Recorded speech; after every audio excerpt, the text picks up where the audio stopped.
Hai Sobat Matematika, kali ini kita akan membahas tentang soal AKM numerasi SMP.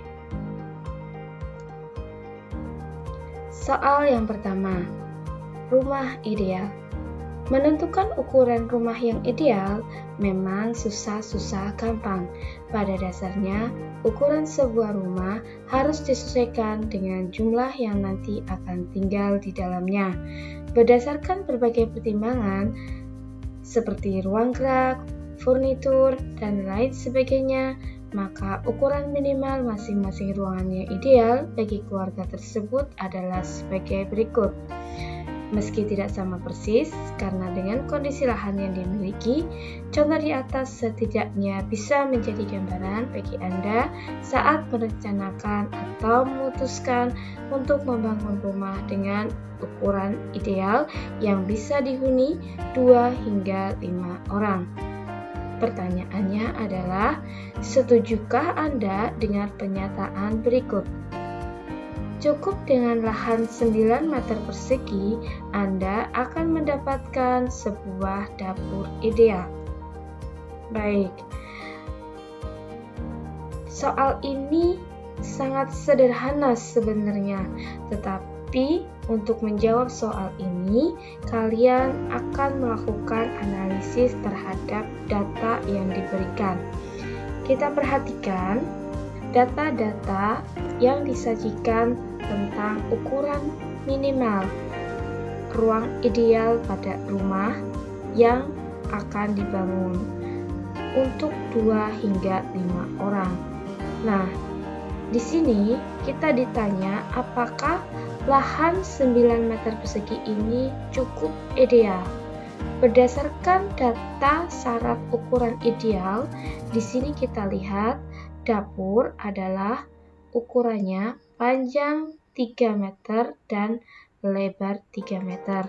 Maka kita dapatkan luas minimumnya itu adalah 9 meter persegi. Artinya apa? Artinya di sini jika kita punya lahan 9 meter persegi, maka kita akan dapatkan ukuran dapur yang ideal. Maka kita cukup menjawab sekarang adalah setuju, ya. Karena pertanyaannya adalah setujukah Anda? Jawabannya adalah setuju karena ukuran idealnya adalah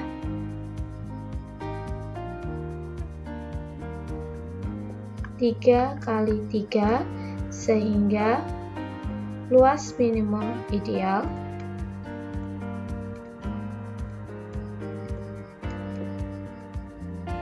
sudah terpenuhi.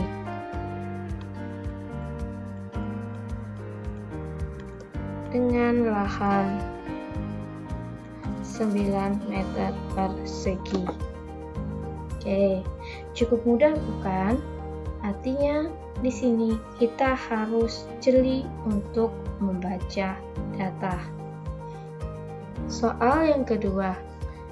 Nah, tips untuk soal AKM, kita bisa mulai fokus kepada pertanyaan terlebih dahulu, ya. Pertanyaan terlebih dahulu, baru terhadap informasi yang diberikan, sehingga waktu yang kita gunakan untuk menyelesaikan soal ini tidak cukup banyak terbuang, tetapi pada saat kita membaca, kita sudah terfokuskan pada informasi apa yang akan kita cari. Nah, perhatikan contoh soal ini. Berdasarkan desain tersebut, tinggi jembatan rangka adalah, ya, kalau kita perhatikan, teks yang ada di sini hanya memberikan informasi tentang jembatan, tetapi jawaban dari soal ini sudah terlihat pada gambar, pada kerangka, sehingga kita bisa fokus pada gambar saja. Nah, kita ditanya tinggi jembatan rangka. Di sini kita diuji atau eh, dilihat kemampuannya untuk membaca data atau desain pada gambar gitu ya. Karena ternyata kalau kita jeli maka sudah dengan cepat kita bisa mendapatkan informasi tentang tinggi jembatan, yaitu 100 meter ya, 100 meter. Artinya jawaban soal ini adalah 100 meter.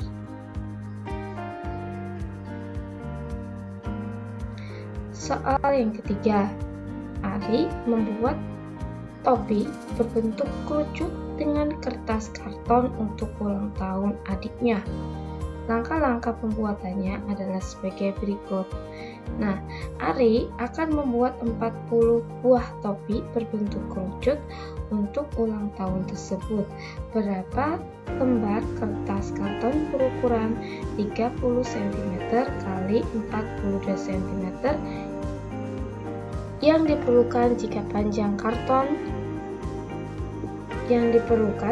panjang jari-jari kertas karton tersebut setengah lingkaran dengan 21 cm jari-jarinya. Nah, artinya di sini kita punya satu lembar kertas.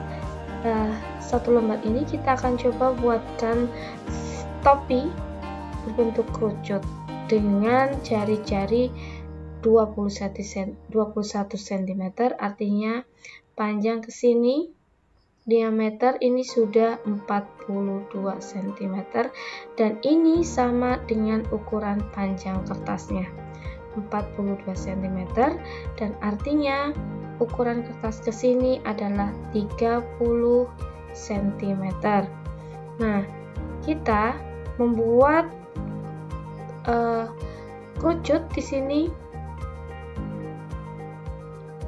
dengan jari-jari adalah 21 cm, maka panjang ke sini ini sudah 21 cm. Ya, ini tinggi 21 cm. Artinya sisa yang tersisa di sini adalah 9 cm. Dengan demikian bisa kita simpulkan bahwa satu lembar kertas ini hanya untuk satu buah topi ya. Satu kertas untuk satu topi ya. Jadi kalau kita mau membuat 40 buah topi, artinya kita membutuhkan 40 lembar kertas. Jadi kesimpulannya adalah satu lembar kertas itu untuk satu buah topi. Artinya jika kita 40 topi, maka kita memerlukan 40 lembar kertas ya. Soal yang keempat. Soal ini adalah soal tentang geometri.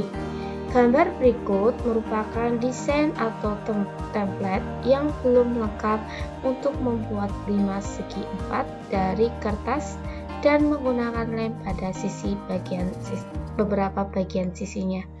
Nah, di sini bagian yang menggunakan lem terlihat adalah bagian sini dan ini. Silahkan kita imajinasikan bentuk yang akan dibuat dari kerangka limas ini. Maka bagian ini akan menjadi alas ya. Nah, saat kita hubungkan kerangka ini, maka bagian yang terkena lem yang pertama adalah nomor 6 ya, terkena lem dari sini. Kemudian selanjutnya adalah untuk lem yang ada di sini, bagian yang akan terkena adalah nomor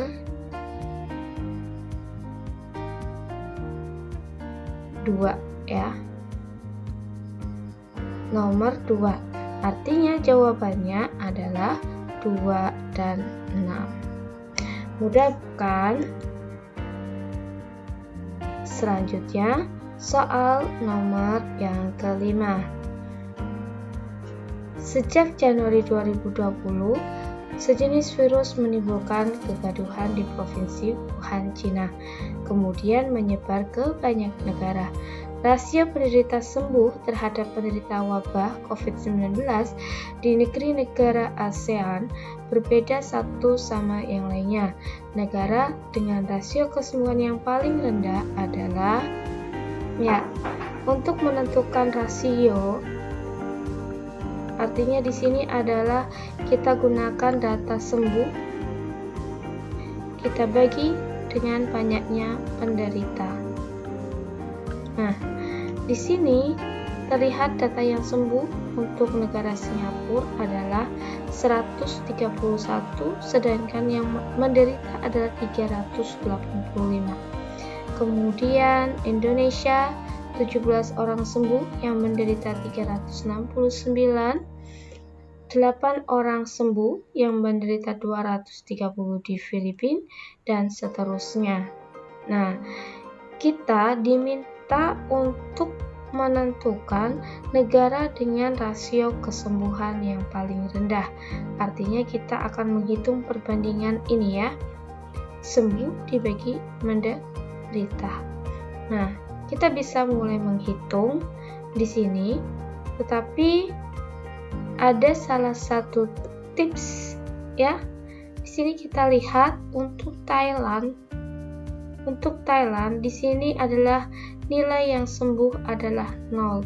Otomatis nilai kesembuhannya di sini memiliki rasio yang paling kecil yaitu 0 karena tidak ada yang sembuh dari penderita yang berada di Thailand. Artinya di sini jawabannya adalah Thailand.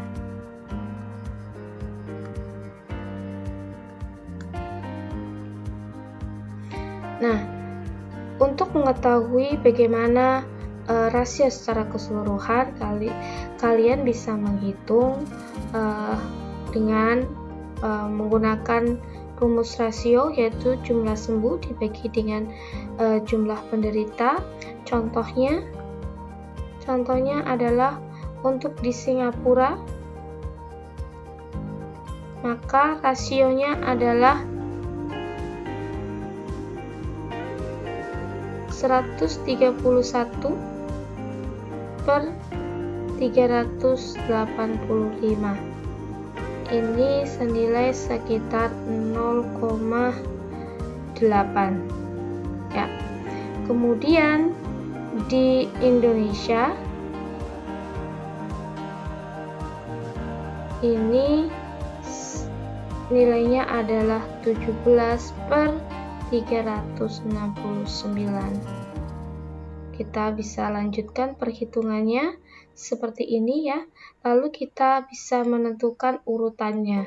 Nah, demikian caranya untuk bisa menentukan rasio. Dan kita lihat untuk rasio yang paling rendah, karena data di Thailand ini ada sebanyak 0, otomatis di sini Thailand memiliki rasio kesembuhan yang paling rendah. Maka sebenarnya soal ini apabila kita sudah bisa membaca data, kita tidak akan cukup kesulitan untuk menjawab soalnya. Jadi mari kita anak-anak semua bisa mulai berlatih untuk bisa jeli dalam membaca data. Demikian pembahasan soal AKM kali ini. Sampai jumpa di pembahasan selanjutnya.